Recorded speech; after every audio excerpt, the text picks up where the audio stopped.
Good morning student. हमारे plus one account का chapter second चल रहा है बेसिक अकाउंटिंग टर्म्स। आज हम कुछ बेसिक अकाउंटिंग टर्म्स करेंगे। उसमें फर्स्ट है ट्रेड रिसीवेबल।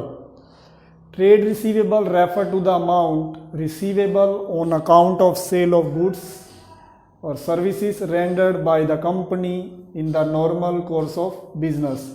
ट्रेड रिसीवेबल वो अमाउंट है जो भी रिसीवेबल होगा, मतलब हमें प्राप्त होगा on the sale of goods and services render by the company द्वारा जो गुड्स सेल किया गया है या सर्विस दिए गए हैं इन द बिजनेस के अंदर।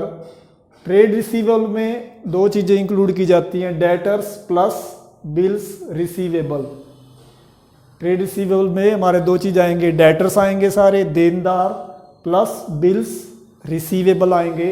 अब ये डेटर्स कौन होते हैं? डेटर्स होते हैं देनदार, पैसे देने वाले।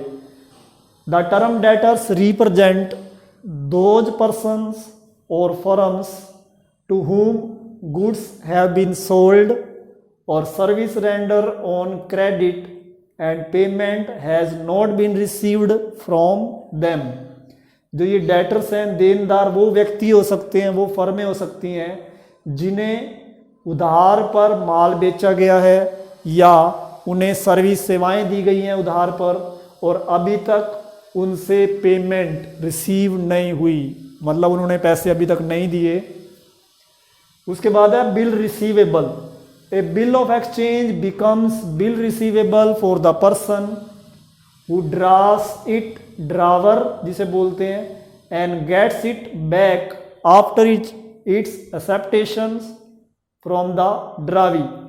ए बिल ऑफ एक्सचेंज एक विनिमय पत्र BR कब बनता है? उस व्यक्ति के लिए बनता है जिसने इसे लिखा है, लिखने वाले को बोलते हैं ड्रावर। एक बिल लिखा जाएगा ड्रावर की तरफ से, एंड गेट्स इट बैक, वह इसे वापस प्राप्त करेगा आफ्टर इज एक्सेप्टेशंस फ्रॉम द ड्रावी, ड्रावी से स्वीकृति मिलने के बाद इसे जब वापस मिल जाएगा ड्रावर को बिल, तो वो बिल बन जाएगा बिल रिसीवेबल।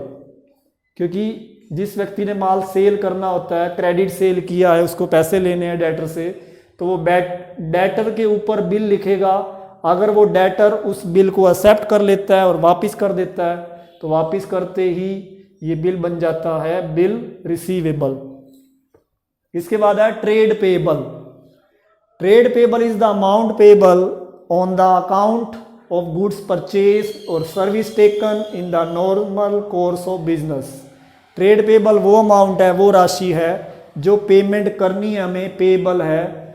हमने गुड्स परचेज किया हुआ है या हमने सर्विस ली गई है बिजनेस के दौरान, कि बिजनेस के दौरान हमने या तो माल खरीदा है या कोई सर्विस ली है और उसकी पेमेंट अभी करनी है, अभी नहीं करी, तो उसको बोलते हैं ट्रेड पेबल। अब ट्रेड पेबल में टू टाइप्स हैं उसके, मतलब ट्रेड पेबल में दो टर्म्स इंक्लूड की जाती हैं। फर्स्ट है क्रेडिटर्स जिसे लेनदार बोलते हैं, पैसे लेने वाला, प्लस बिल्स पेबल।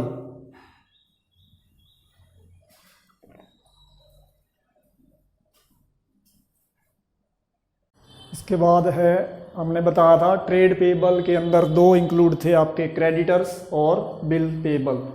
क्रेडिटर्स क्या होते हैं? क्रेडिटर्स होते हैं लेनदार, पैसे लेने वाले। The term creditors represents those persons or firms from whom goods have been purchased or service taken on credit and payment has not been made to them। लेनदार वो व्यक्ति हो सकते हैं, वो फर्में हो सकती हैं जिनसे हमने माल उधार परचेज किया है या उनसे उधार में सेवा ली है और अभी तक उनको पेमेंट नहीं करी, तो उसे बोलते हैं क्रेडिटर, लेनदार। जिनसे हमने उधार माल खरीदा वो हमारे क्रेडिटर हो जाएंगे, लेनदार हो जाएंगे। Bill payable. A bill of exchange becomes bill payable for the person who accept it, drawee बोलते हैं एक्सेप्ट करने वाले को, and return it to the drawer. एक विनिमय पत्र बिल पेबल कब बनता है? उस व्यक्ति के लिए बनता है जो उसे एक्सेप्ट करता है। ड्रावी उसे एक्सेप्ट करता है और एक्सेप्ट करने के बाद ड्रावर को रिटर्न कर दिया जाता है, तो वो बन जाता है बिल पेबल। देखो आपके दो थे, एक बिल रिसीवेबल, एक बिल पेएबल। बिल रिसीवेबल उस व्यक्ति के लिए मिलेगा जो ड्रा करेगा, जो बिल को लिखेगा उसके लिए BR होगा क्योंकि BR उसको रिसीव्ड होएगा।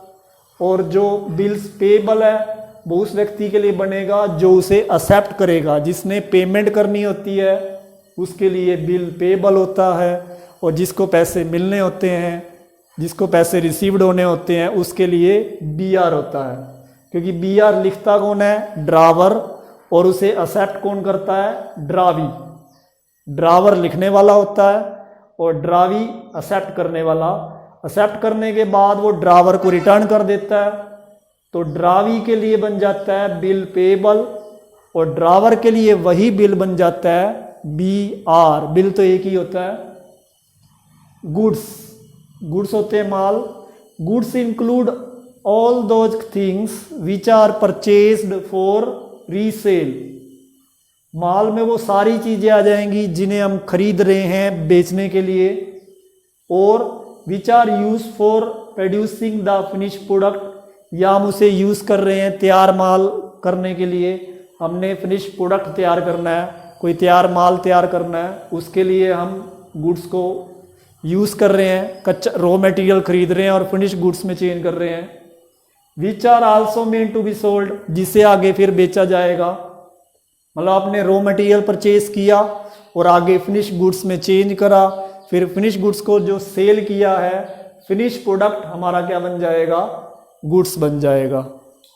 या कोई गुड्स हम परचेज, वो सारी चीजें आएंगी, वो ऑल थिंग्स आएंगी जिनको सिर्फ हम परचेज कर रहे हैं, क्या करने के लिए? फॉर रीसेल, बेचने के लिए। जब हम माल कोई भी चीज खरीदते हैं बेचने के लिए तो वो क्या बन जाता है? गुड्स।